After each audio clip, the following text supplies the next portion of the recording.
Vamos a leer la palabra de Dios en Mateo capítulo 5 versículos 10 al 12. Léalo conmigo, por favor. Dice así la palabra: bienaventurados los que padecen persecución por causa de la justicia, porque de ellos es el reino de los cielos. Bienaventurados sois por cuando por mi causa os vituperen y os persigan y digan toda clase de mal contra vosotros mintiendo. Gozaos y alegraos, porque vuestro galardón es grande en los cielos, porque así persiguieron a los profetas que fueron antes de vosotros. Amén y amén.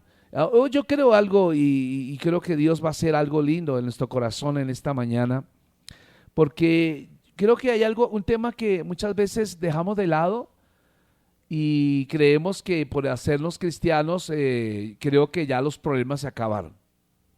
Mucha gente cree equivocadamente que ya por serte cristiano ya todo se acabó y ya no hay nada que sufrir. Pare de sufrir, decía por ahí alguien, ¿no? Venga y pare de sufrir. Y creo que esta es una de las grandes mentiras que hoy hay en las sectas, ¿no? Porque es verdad, la verdad es todo lo contrario. El Señor no prometió que tú te hicieras cristiano y se acabarían los problemas. Eso no es verdad y aquí lo está diciendo el Señor. Si fuera cierto eso de pare de sufrir, pues no estaría este versículo acá. Y entonces, ¿por qué estamos acá? Alguien me dirá, bueno, estamos acá porque a diferencia de aquellas personas que no tienen a Cristo en su corazón, también tienen los mismos problemas.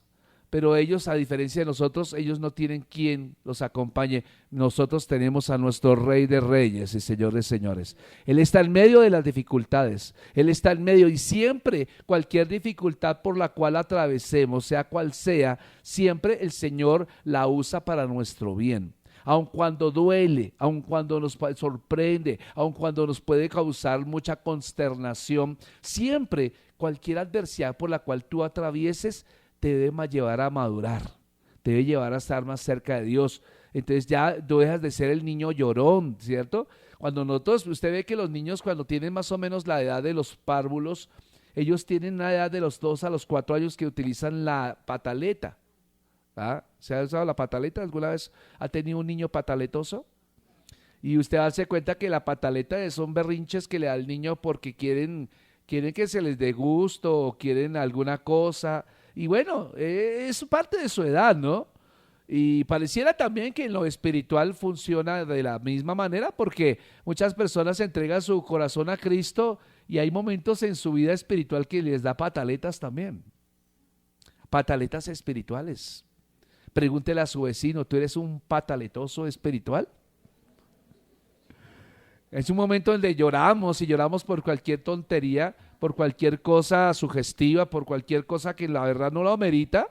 Y en verdad lo que Dios quiere es que ya tú dejes de ser pataletoso espiritual y trasciendas y te conviertas en una persona madura.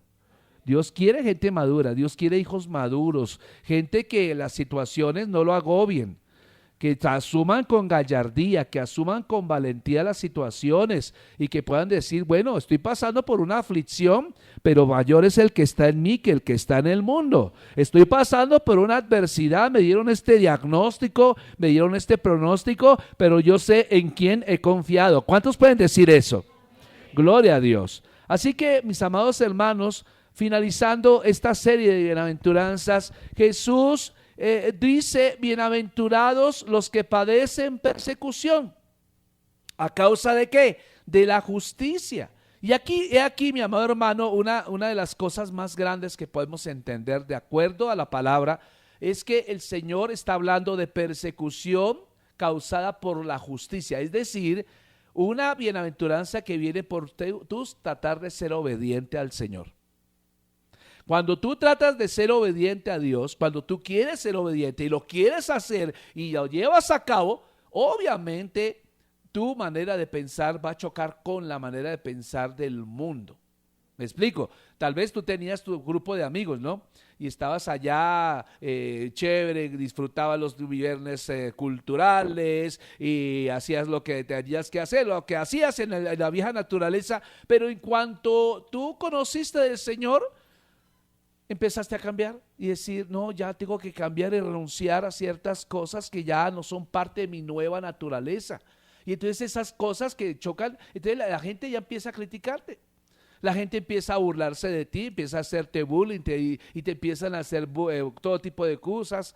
Y entonces hasta ya llega la parte de burla, ya empiezan a cortarte la amistad, ya no te invitan a nada. Y entonces ahí se dice, bienaventurados los que los persiguen por causa de la justicia. La justicia es obedecer la palabra de Dios. Diga conmigo, la justicia es obedecer la palabra de Dios. Eso es la justicia. Así que mi amado hermano, no tiene nada que ver con mal comportamiento de los cristianos. Algunas personas se buscan problemas porque les gusta meterse en problemas y desde luego vienen consecuencias. Entonces se forma un polvorín y entonces, ay, pastora, pastor, mire, le pido oración por esto. ¿Qué pasó? Lo que pasa es que mi novio me pilló con otro y entonces él se puso muy bravo y entonces me dijo que cristiana. Ay, hermana querida, tú te lo buscaste. Es que nos metemos en unos cuentos, hermano, tú te metes en problemas porque quieres, haces negocios con quien no debes hacer negocios. Entonces, si no es por ese motivo, escuche, que tú te metas en problemas, entonces, y sino por obedecer la palabra, entonces esta bienaventuranza es para ti. Pero si es aquel que te mete en problema, entonces asume las consecuencias.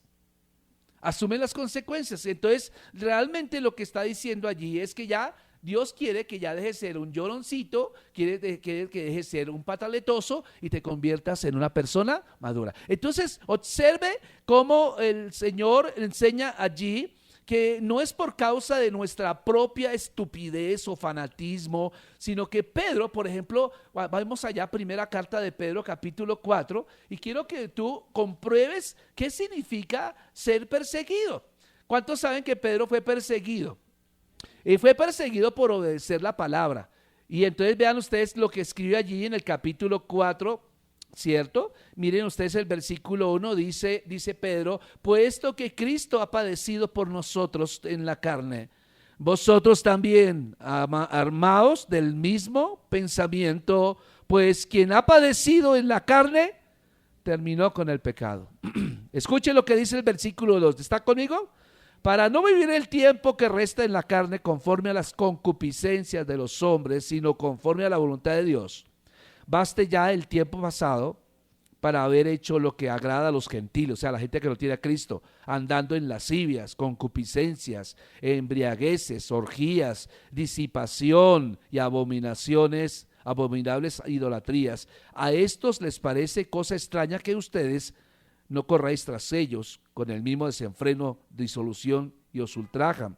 Pero ellos darán cuenta al que está preparado para juzgar a los vivos y a los muertos, porque por esto también ha sido predicado el evangelio a los muertos, para que sean juzgados en carne según los hombres, pero vivan en espíritu según Dios. Mas el fin de todas las cosas se acerca. Sed pues sobrios y velad en oración, y ante todo tener entre vosotros ferviente amor, porque el amor cubrirá multitud de pecados. Hospedaos los unos a los otros sin murmuraciones, y cada uno según el don que ha recibido, ministrelo a otros como buenos administradores de la multiforme gracia de Dios. Si alguno habla, ¿cómo de hablar? Hable conforme a las palabras de Dios. Y si alguno ministra, ministre conforme al poder que Dios da, para que en todo sea Dios glorificado por Jesucristo, a quien pertenecen la gloria y el imperio y por los siglos de los siglos. Amén. Y ahora lea el versículo 12. Ahora léalo conmigo, por favor. Ponga atención allí.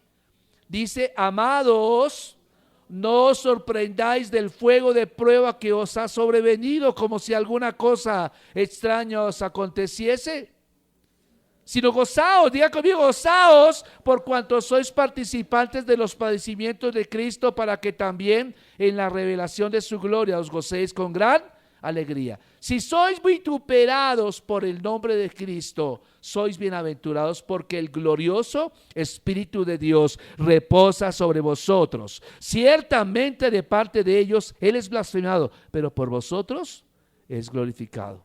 Así que ninguno de vosotros padezca como homicida o ladrón o malhechor o por entremeterse en lo ajeno. Pero si alguno padece como cristiano, no se avergüence, sino glorifique a Dios por ello. Amén. Estamos en un tiempo, hermano, donde lamentablemente la iglesia ha tomado la decisión de enfriarse espiritualmente. Tristemente, por ejemplo, uno mira la historia y usted recordará que, por ejemplo, en la iglesia primitiva, la iglesia del primer siglo, de los primeros 100 años después de Cristo, uno daba cuenta de que la iglesia empezó a ser perseguida por causa de la fe y por causa de seguir a Cristo. Ellos querían seguir a Cristo con todo su corazón y todo esto.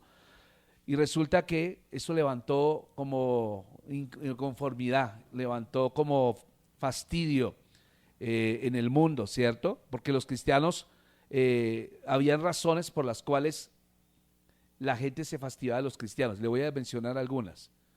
¿Por qué el mundo se fastidiaba en el primer siglo con los cristianos? Lo primero era porque los cristianos de aquel tiempo no comprometieron nunca el evangelio. ¿Me entiende lo que está diciendo?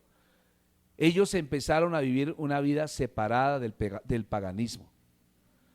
Y los cristianos dejaron sus costumbres malas, ¿cierto? Sus malas costumbres que los caracterizaban antes de ser cristianos, y dejaron el paganismo y empezaron a vivir una vida conforme a los principios del evangelio de Dios. Esto hacía que fueran diferentes. Y hay algo que siempre debe marcar nuestro derrotero, amados hermanos, es que preguntémonos siempre si nuestra forma de vivir está siendo diferente a la de los demás. ¿Estamos marcando diferencia en este mundo? Pues les cuento que los cristianos del primer siglo lo hicieron. Y había cosas, por ejemplo, en el Imperio Romano que iban en contra de la palabra de Dios, y los cristianos pues decidieron no participar en esas cosas, y por no participar en esas cosas empezaron a ser despreciados. Ellos no quisieron, por ejemplo, comprometer en lo que habían creído y preferían morir antes de ceder en su compromiso y de proclamar a Cristo. Ellos decidían, no, si usted me está obligando a inclinarme ante el emperador, máteme. No, si usted me está obligando a adorar este ídolo, máteme. Ellos lo hacían de esa manera. Y yo quiero decirle que hoy, al igual que en el primer siglo, y como siempre, cuando usted decida ser completamente del Señor, siempre va a levantar enemigos. Se van a levantar enemigos cuando tú empieces a dejar los chistes verdes. Se van a levantar enemigos cuando tú decidas en tu casa sintonizar una emisora cristiana.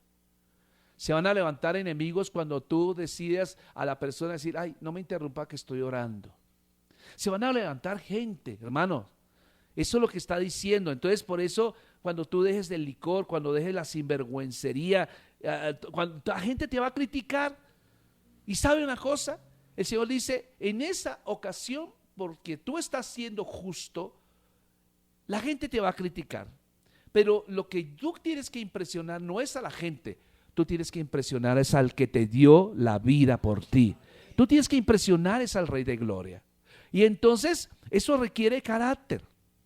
Porque cuando usted lo dejan solo, que en realidad usted no está solo porque usted está con las huestes de ángeles de los cielos y está con el Padre, el Hijo y el Espíritu Santo, en realidad es un beneficio que se vaya la gente que son escoria y que no nos sirve para nada. Si usted la evangelizó, si usted la invitó a la iglesia, si usted le dijo, mira, hay un juicio que viene para ti, recibe a Cristo en tu corazón para que no te vayas a morir, para que no vayas al infierno, pero la persona persiste en su burla, persiste, ese es un burlador, entonces tú tienes que apartarte de él. Se convierte en un peso para ti, entonces el mandato es apártate de él. Muchos cristianos, ¿qué hacen? Tratan de quedar bien con la gente, porque no quiero perder su amistad, porque es una amistad de hace muchos años, porque ¿qué dirá mi mamá? No, hermano. Usted tiene que pensar en quién dio su vida por usted. No estamos acá para agradar a la gente. Dejemos esa mentalidad latina. El latino tiene una mentalidad de querer quedar bien con todo mundo. ¿Usted no se ha dado cuenta que nosotros somos así? Queremos quedar bien con todo mundo. Y cuando usted la gente no lo aplaude, cuando usted la gente no lo halaga, entonces usted se siente mal. empieza a sentir culpabilidad y dice, ay, ¿por qué me haría mala cara? ¿Por qué será que él no me saludó? ¿Por qué será que se fue sin despedirse de mí? ¿Estás bravo? ¿Estás triste? Y entonces hemos desarrollado una cultura de culpabilidad y siempre hemos querido quedar bien con las personas, pero no hemos querido quedar bien con Cristo. Mi amado hermano, cuando te presentes delante del Rey, el Señor no te va a preguntar si estuviste bien con toda la gente, les hiciste caso, te fuiste a la rumba con ellos, porque de pronto se ponían bravos, ¿cierto? Bien, o sea, ¿tú crees que Dios va a decirte eso a ti? Él no va a decirte eso. Él al contrario te está diciendo tienes que ser luz para ellos.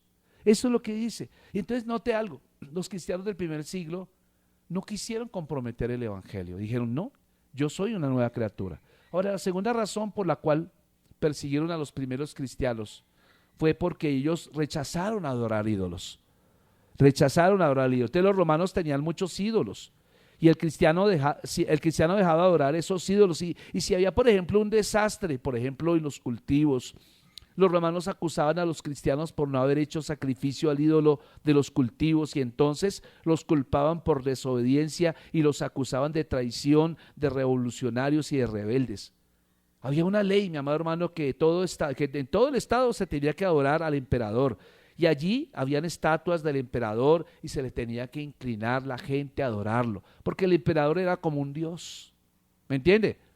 Por eso usted va a encontrar que en varios relatos de los evangelios, los saduceos trataron de poner en contra a los herodianos contra Cristo, porque los herodianos apoyaban al gobierno romano. Entonces le hicieron la pregunta del millón a Cristo, le dijeron, Señor, tú dices que debemos adorar a Dios, pero aquí nosotros, ¿y qué hacemos con el emperador? Entonces ahí estaban los herodianos escuchando, estaban los saduceos escuchando, que era un partido religioso del gobierno, y entonces Jesús fue muy sabio y dijo, bueno, présteme una moneda por favor. Alguien le trajo una moneda y le mostraron, ¿y de quién es la inscripción y el rostro que está acá? Y dijeron, del emperador. Entonces dale al César lo que es del César y a Dios lo que es de Dios. Es impresionante, o sea, la idolatría que había hacia el emperador era una cosa tremenda. Entonces, fíjense que los cristianos no se echaban la bendición, o mejor, no se inclinaban ante la estatua del emperador, y por eso eran acusados de rebelión, cambiaron su forma de pensar. La tercera razón por la cual eran aborrecidos los cristianos del primer siglo era que ellos rehusaron obedecer leyes que estuvieran en conflicto con la palabra de Dios. ¿Qué hicieron? Rehusaron obedecer leyes que iban en contra de la palabra de Dios. Entonces note algo interesante. Cuando usted mira por ejemplo el libro de los Hechos, capítulo 4, 18, acompáñeme ahí en su Biblia, por favor, lea Hechos 4, 18. Y llamándolos les intimidaron que de ninguna manera hablasen ni enseñasen en el nombre de Jesús. Mas Pedro y Juan respondieron diciéndoles, juzgad si es justo delante de Dios obedecer a vosotros antes que a Dios, porque no podemos dejar de decir lo que hemos visto y oído. Y ellos les amenazaron y les soltaron, no hallando ningún modo de castigarles por causa del pueblo, porque todos glorificaban a Dios por lo que habían hecho. Entonces vean que ellos dejaron claro que a las personas tienen que decir claro, mira, qué pena, yo adoro a Dios primero. Amén. Yo te aprecio a ti. Yo te aprecio, hermano, yo te aprecio, mamá, yo te aprecio, esposo, yo te aprecio, esposa, pero primero está mi Dios. No sé si ustedes se acuerdan del testimonio de Smith Wigglesworth, un predicador, un evangelista que vivió en el siglo XVIII al XIX, y contaban que Smith recibió a Cristo, pero lo recibió como muchos de nosotros lo reciben, hizo la oración de fe, y sí, se emocionó con el Señor, pero a causa de su trabajo de plomero en su ciudad natal, en Inglaterra, en Gales, en Escocia, perdón, resulta que llegó un invierno fuerte y empezó a romperse todas las tuberías del pueblo y no había más plomeros en el pueblo sino él. Entonces él dejó de ir a la iglesia por estar atendiendo a todos los clientes que le llegaron. Dejó de ir a la iglesia, hermano. Y así como dejó de ir a la iglesia, su vida espiritual empezó a decaer, espiritualmente empezó a decaer. Pues resulta que él llegó y entonces estaba casado con una mujer extraordinaria llamada Polly, Y ella sí llegó, ella de hecho le presentó a Cristo el corazón y él recibió a Cristo por medio de Poli. Y Poli, ella siguió su vida cristiana, era muy buena madre, una buena esposa, todo atendía. Y resulta que una noche había culto en la iglesia. Y cuando de pronto iba saliendo, se despidió de él y dijo, amor, nos vemos ahora más tarde. Él le dijo, ¿y para dónde vas? Y dijo, voy para la iglesia. ¿Cómo así? ¿Usted no puede salir hasta ahora?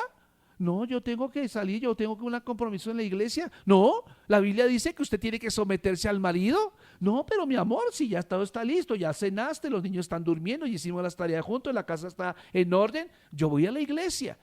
Y él le dijo, si tú sales por esa puerta, te juro que no vuelves a entrar. Y entonces le dijo, bueno, mi amor, como tú quieras. Y ella salió y se fue al culto, adoró, estuvo en su tiempo con el Señor maravilloso. Y cuando hubo vuelto después de unas horas, cuando metió la llave en la chapa, ¿qué cree usted que pasó? La chapa no abrió. No abrió, la había puesto tranca. Cuando eso sucedió, estaba nevando. Si aquí ustedes se quejan con el frío de Bogotá, imagínense el frío de por allá. Ella simplemente se acurrucó contra la puerta, se acostó y se durmió. Bajo ese frío trató de taparse con el cobertor, con lo que tenía, con la ruana. A la mañana siguiente, muy a las 8 de la madrugada, el hombre abrió la puerta y como ella estaba recostada en la puerta, ella cayó violentamente hacia adentro de la sala de la casa. La puerta se abrió con violencia y cayó. El reguero de nieve, la mujer tiritando de frío, imagínese usted toda la noche fuera, y la mujer se para. ¿Y usted qué cree que pasó acá? ¿Qué hubiera hecho una mujer colombiana en ese caso? Yo le digo que hubiera hecho. Ella probablemente agarraría la olla a presión de 13 litros y se la zampa en la cabeza, le pega con un cable de plancha, alguna cosa sucede, con lo primero que encuentre en la mano. Pero mire usted que ella reaccionó de una manera diferente. Ella dijo, se levantó, se sacudió la nieve, y lo miró y le dijo, amor, ¿qué quieres de desayuno? De pronto muchos de ustedes dirán, qué tonta, esa era la oportunidad para rayarle la cara y dejarlo como un tigre, para greñirlo, ¿cierto? Pero esa no fue la reacción ella vino de la iglesia, y recuerda que vino de la iglesia, estaba en el Espíritu, y la reacción que el Espíritu le dijo, dile, ¿qué quiere de desayuno? ¿Sabe una cosa? Ella le hizo el desayuno, pero en ese momento, cuando él vio ese cuadro, que ella no lo cantaleteó, sino que lo hizo así, lo único que hizo el hombre fue caer de rodillas ante ella, le cogió la mano y dijo, perdóname, mi amor, he sido un necio, he sido un tonto, un bruto completo, perdóname. Y esa noche Smith Wigglesworth volvió a la iglesia y en la iglesia recibió el bautismo del Espíritu Santo. Y sabe una cosa, se documentan 20 resucitaciones que Dios hizo a través de Smith Wigglesworth. Hombres, mujeres que habían muerto, él las paraba y las ponía contra la pared y ponía cara con cara, mano con mano y oraba y resucitaba a las personas.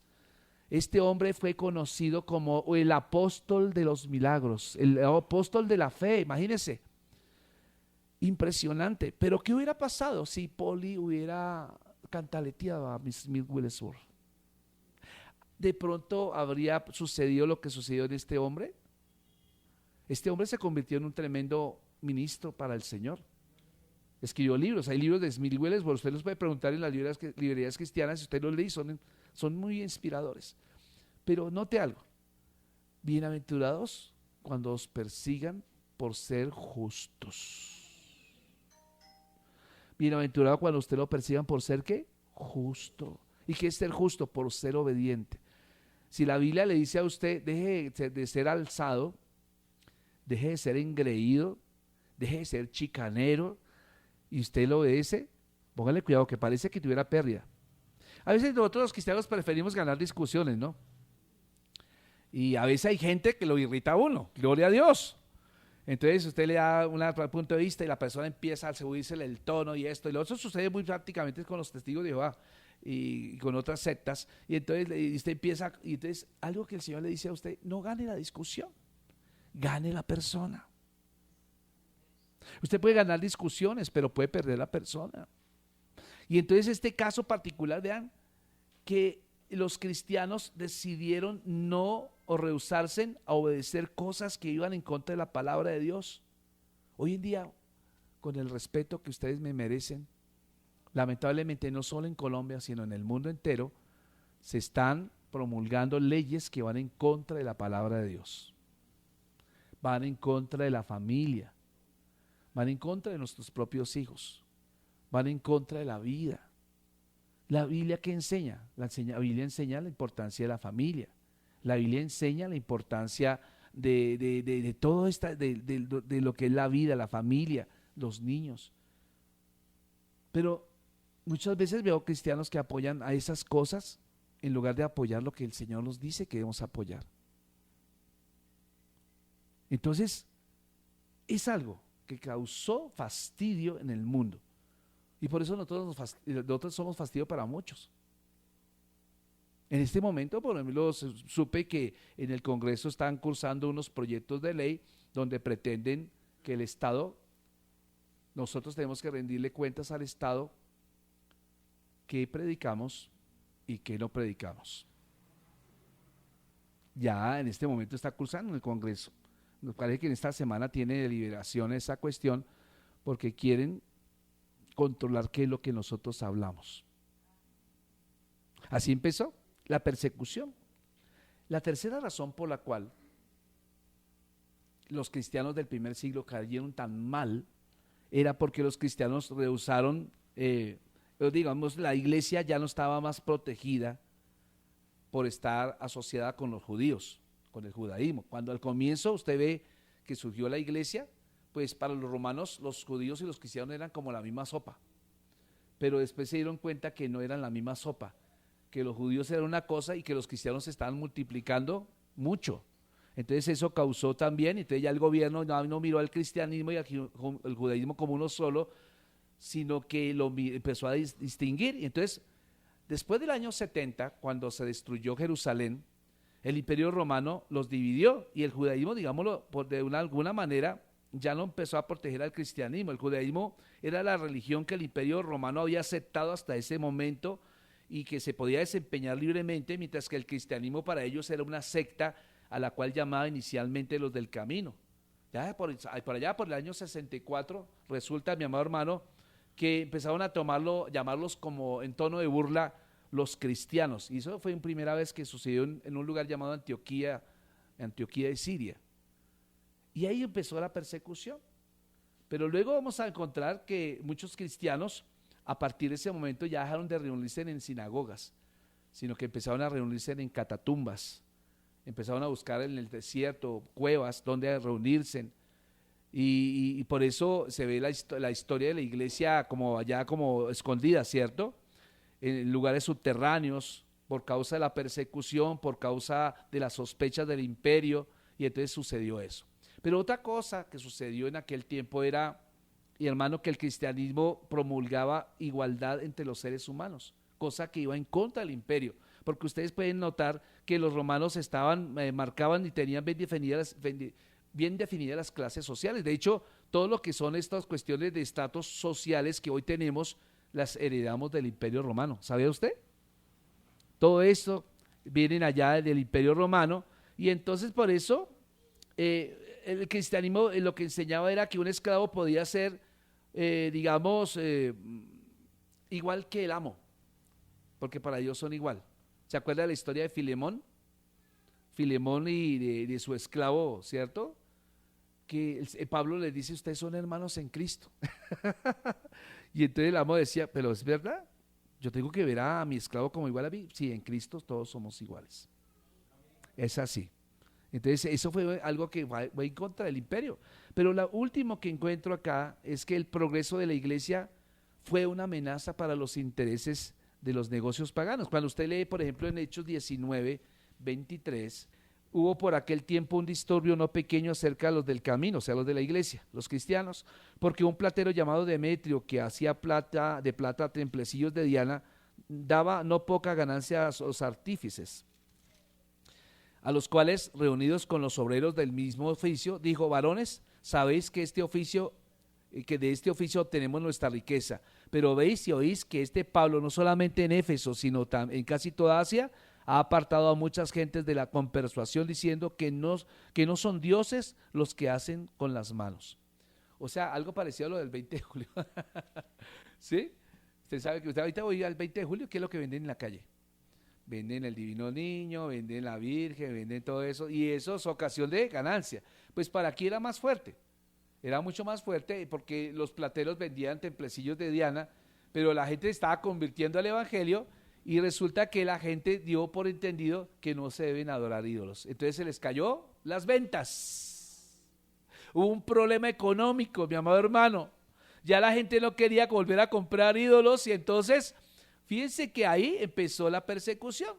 Ahora, esa persecución vino por ser obedientes a la palabra. Y algunas personas que yo entendí en aquel periodo, porque algunos padres de la iglesia guardaron estos datos estadísticos, resulta que hubo gente, después de los apóstoles, que sufrieron mucho por persecución. Por ejemplo, se conoció un señor llamado Simeón de Jerusalén. Era el obispo de Jerusalén, sucesor de Jacobo, el hermano de Jesús. Él fue discípulo de Jacobo, el hermano de Jesús, que murió crucificado. Se supo de un hombre llamado Ignacio de Antioquía, que era obispo de esa región, y fue arrojado a los leones en el anfiteatro romano por ser obediente a Dios. Hubo gente, por ejemplo, como Policarpo de Esmirna, obispo de Esmirna, que al ser incitado a maldecir el nombre de Cristo, dijo así: 86 años he servido a Jesús, y ¿cómo podría yo maldecirle, mi Señor y mi Salvador? Por eso fue quemado vivo en la iglesia. ¿Entiende lo que estoy diciendo? No tenemos por qué negar a Cristo de ninguna manera al mundo. No niegue a Cristo, mi amado hermano, porque así como usted niega a Cristo, el Señor lo va a negar delante del Padre. ¿Sí sabía eso? Pero si usted no lo niega, Cristo no lo niega a usted. Y entonces encontró por lo menos otro hombre de Dios, uno de los padres de la iglesia, llamado Leonidas de Alejandría, que fue decapitado por ser cristiano. Encuentro historia, por ejemplo, de unas mujeres. Las mujeres también las mataban. Había una mujer que se llamaba Perpetua, ¿sí? Y había esta mujer Perpetua y otra que llamaba Felicidad. Perpetua era la patrona de Felicidad, Felicidad era la esclava. Ambas mujeres mantenían juntas y ambas eran cristianas, pero cuando Perpetua fue arrastrada, su padre le dijo que negara el cristianismo y sería salva. Pero ella respondió: como cada cosa tiene su nombre y no es posible cambiarlo, yo ya tengo el nombre de cristiana y ya no es posible cambiarlo. ¿Sí? Felicidad, la esclava, estaba embarazada y la habían condenado, y al echarla a los leones, en ese momento le empezaron los dolores de parto, y un carcelero le preguntó cómo iba a soportar los dolores cuando fuera echada a las bestias, y ella respondió: ahora los dolores son míos, pero cuando sea echada a las bestias, quien sufrirá los dolores será el que está dentro de mí, ya que yo ya sufrí los dolores por él. Esa cosa tremenda, la persecución era algo tremendo. Había otra mujer que se llamaba Blandina, póngase el nombre, si lo quiere poner a una de sus hijas, Blandina. Pues resulta que a ella la crucificaron. Ponga atención a esto, la crucificaron en medio del Coliseo romano. Desde allí ella le daba ánimo a los mártires que estaban ahí en la arena, rodeándola, y decían: no se den por vencidos. Estaba crucificada, imagínense, no se den por vencidos, sigan siendo cristianos. Pero al no morir, ¿qué hicieron los romanos? La bajaron y la echaron a las bestias, que solo la hirieron. Entonces, como no moría, la sentaron en una silla de hierro ardiendo, y al no morir la echaron en una red y la tiraron a un toro para ser golpeada, pero tampoco moría, y al no morir y conservar viva su fe, determinaron que fuera degollada. No era tan blandina, ¿cierto? Pero esa es una cosa tremenda. Había otro mártir llamado Santos, que habiendo experimentado en su cuerpo todos los métodos de tortura que había, y con la pretensión de hacerle confesar algún crimen, estuvo tan constante y firme que no dejó su nombre, ni el de él, ni el de su nación, ni el de su ciudad, ni aun si era siervo libre, sino que todas las preguntas respondía en latín: soy cristiano. Y esto era todo para él, no pronunció ninguna otra palabra. ¿Sabe una cosa? Hoy por cualquier cosa algunos cristianos niegan ser cristianos. Qué tremendo, ¿cierto? Cualquier cosa. ¿Usted no sabe cuánto costó esa Biblia que usted tiene en sus manos? Entonces me dice, valió 100,000 pesos. No, esas hojas de la Biblia tienen sangre. La sangre de Cristo primeramente, pero también tiene la sangre de mucha gente que procuró que la Biblia fuera impresa y que hoy tuviéramos la libertad para adorar al Señor como la tenemos hoy. Hermano, tenemos que ser cristianos en todo el sentido de la palabra. Somos dichosos los cristianos, dichosos cuando sean perseguidos, ¿cierto? Hay promesa, y la promesa es, mi amado hermano, gozaos y alegraos porque vuestro galardón es grande en los cielos, porque así persiguieron a los profetas que antes fueron de vosotros. ¿Cierto? Usted va a ser perseguido por ser cristiano. Tal vez su familia ya lo desheredó. No importa. La herencia viene del Señor.